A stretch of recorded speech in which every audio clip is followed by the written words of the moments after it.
O tema da obediência às autoridades só é polêmico quando julgamos que as autoridades não merecem o nosso respeito. Será que a Bíblia diz algo a este respeito?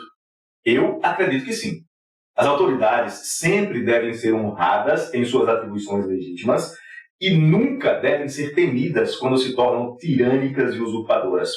Segundo vários textos bíblicos, você deve temer a Deus. Em Mateus 10:28, por exemplo, o Senhor diz: não temais os que matam o corpo e não podem matar a alma. Temei antes aquele que pode fazer perecer no inferno tanto a alma como o corpo. A Bíblia também ensina a honrar a quem é digno de honra. Em Romanos 13:7, pagai a todos o que lhes é devido, a quem tributo, tributo, a quem imposto, imposto, a quem respeito, respeito, a quem honra, honra. E esses valores não podem ser invertidos. Em Atos 5:29, quando foram proibidos de anunciar o nome de Jesus, uma ordem do próprio Jesus, os apóstolos disseram, então Pedro e os demais apóstolos afirmaram, antes importa obedecer a Deus do que aos homens. Como lidar com governantes ímpios? É sobre isso que refletiremos agora. Eu volto em alguns segundos, que é o tempo suficiente para você fazer a sua inscrição no canal, para ativar o sininho e poder receber notificações dos nossos próximos vídeos. E se gostar e for abençoado, ao final, envie para os seus contatos e divulgue o nosso canal nas suas mídias sociais. Não custa nada e ajuda a mensagem a chegar a outras pessoas que, neste momento, podem estar precisando.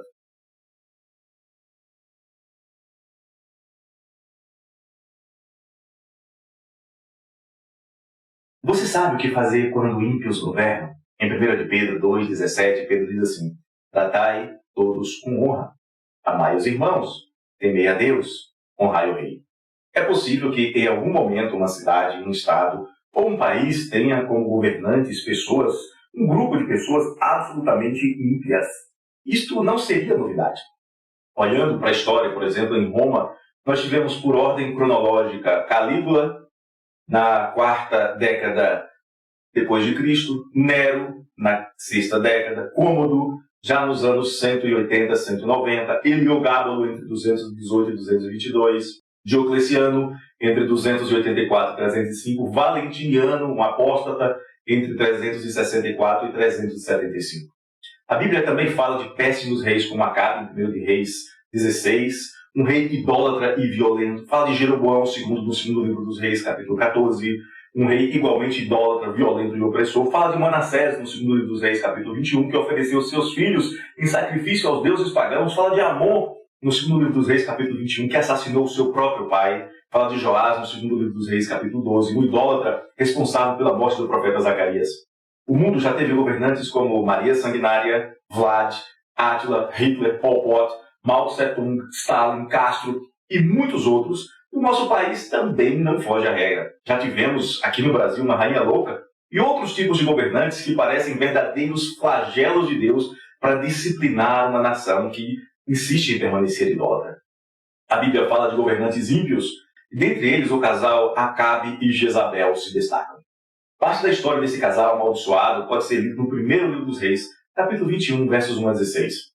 Como é comum em governantes ímpios, Acabe também era ganancioso e cheio de melindres. Ele já possuía muitas riquezas, mas aparentemente não era tão bom administrador assim. Ao ver uma propriedade muito bem cuidada por um homem chamado Nabote, ele desejou aquela propriedade. E no fim da história, sua mulher arquitetou um plano para que Nabote fosse morto. O que fazer quando lidamos com governantes assim? Governantes ímpios, autoritários e injustos. A atitude de Nabote foi manter-se íntegro, mesmo diante das ameaças e de injustiça. E isto serve de exemplo para todos nós. Isto também está de acordo com o ensino do Novo Testamento, que diz que o crente deve manter a sua integridade, temer a Deus e honrar ao rei. Nessa escala de valores, o rei deve ser honrado dentro da lei, e Deus deve ser temido acima de tudo e acima de todos. E o crente não pode jamais inverter esses valores.